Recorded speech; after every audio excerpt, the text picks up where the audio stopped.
Okay, I'd like to show you more. I particularly like that clip and that film, but I think I've shown you enough to illustrate the point that I want to make. But quickly, let's just quickly try and draw it up there. What was the problem that they had there on Apollo 13? Or the problem that's been highlighted in that clip? Yeah. I'm not sure how much of the background or if you've seen this film, but essentially there was two parts to this craft, two modules, and they run out of oxygen in the one, so they had to move to another. But when they were looking for the filters for one part of the spacecraft didn't fit the other part, so a multi-billion-dollar organization that was NASA had two different types of filters that did the same thing. In other words, clean air or scrub air, and the part of the craft that they had to move into was being poisoned by CO2, so what they were breathing out. Yeah, so that was the problem that they had. What led to the problem? On a basic level? Yeah. Okay, what Spear suggests, or argues in his book, is that it's an example of a workaround that happens in organizations. Workarounds he describes as instances of people having to do something they don't necessarily do, and he argues, and so does the House of Representatives in their report on Apollo 13 and latterly on Challenger and also on Columbia, that it was the management practices, and this practice that Matsushita refers to, management not allowing those on the shop floor or those at the engineering level to change some of the products and change some of the processes within that organization. So, workarounds, you all familiar with those? Those happen in your organization? You have to complete 3 forms sometimes to get something done? Or, this doesn't happen obviously in other parts of the university, but in business school, if I want to order something, it takes 14 weeks to arrive, so I end up buying it myself, claiming it back, then I get an email saying I shouldn't have done that, which frustrates me and obviously elongates a process I shouldn't have to get into. When I worked at BT, I had to tell people that they had to take 10 calls an hour, but then they cut 3 customers off because they'd spent too long on a phone call to one person, so it just backs up the system. They get frustrated that they're told what to do. I wasn't allowed to change the system, so everyone gets frustrated, and the organization is less effective. That's basically what Spear means by a workaround. And if you look at any of the reports that detail some of the failures at NASA, and some very high-profile failures, the Challenger one was the one where the astronauts went up in space, and that was the first teacher in space, and so I think something like 80% of American school children watched that when it went up.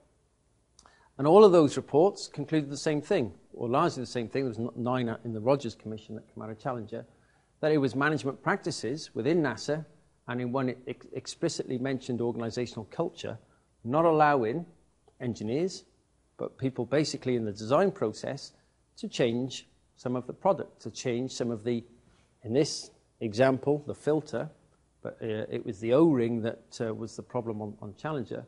But the engineers had made suggestions around that, but management practices and the silo mentality they had within NASA didn't allow those changes to be made. So for me, that is a useful illustration of what Spear talks about in terms of this idea, and Matsushita, of our mental model of what leadership and management is. Okay, so they're the 4 capabilities that Spear talks about. Haven't got time to go into those. The one to bottom out, really, and the one that I think is illustrated nicely in that clip, is this idea that you have to see a problem in an organization, and there was no doubt, that problem of 2 filters that do exactly the same thing, bought probably by different silos or different departments within a large multi-billion-dollar organization. That problem could have been averted had they kind of allowed people to swarm problems, storm the problem, solve it, and then share the knowledge across the organization.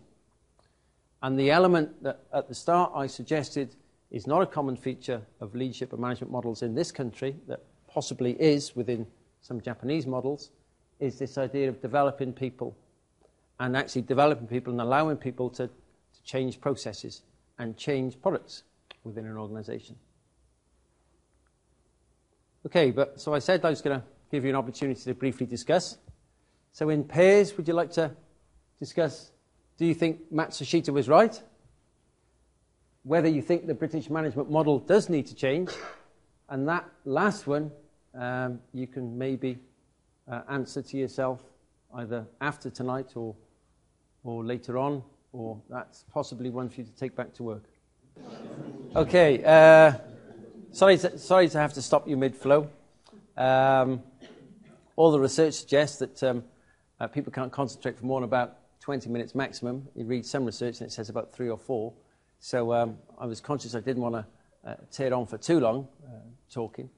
But it's an important issue, and hopefully that's one that you can come back to at the end. I've got a few more slides to get to, and I want to point to a more local case as well. So please do grab me at the end or ask a question at the end, and take that third one away, hopefully, if I've challenged you to think about what your model is or what your organisational model is. Obviously, there's personal models or personal mindsets, and there's organisational mindsets. Are you swimming against the tide? Okay, so what Spear said is this, basically. To move it away from Japan and away from motor manufacturing to Alcoa, who are an aluminium smelter manufacturer in the US, who adopted similar practices to the Japanese model.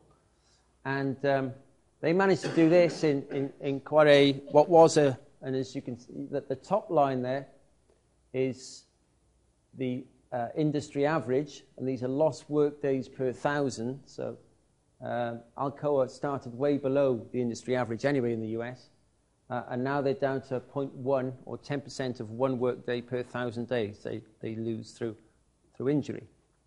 Now at Alcoa, O'Neill, the guy that took over there, said, actually, the measure that we're going to concentrate on, it's not going to be profit, it's going to be workplace safety.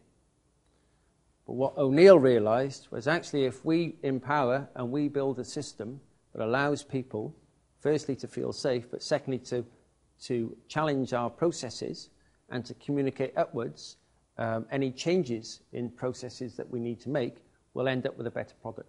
We'll end up with a better value proposition. So you can actually track their profit, and it goes the other way. It runs opposite to that downward curve, as you can see. So it's one of the safest places to work in that industry, or the safest place to work in that industry. And Spear argues, I know I'm concentrating on one book, but it is a good read, that it's down to the same mental model. And that's about allowing people on the shop floor and having a system that allows people to challenge the processes that you have as a business and challenge the assumptions that you have as a business.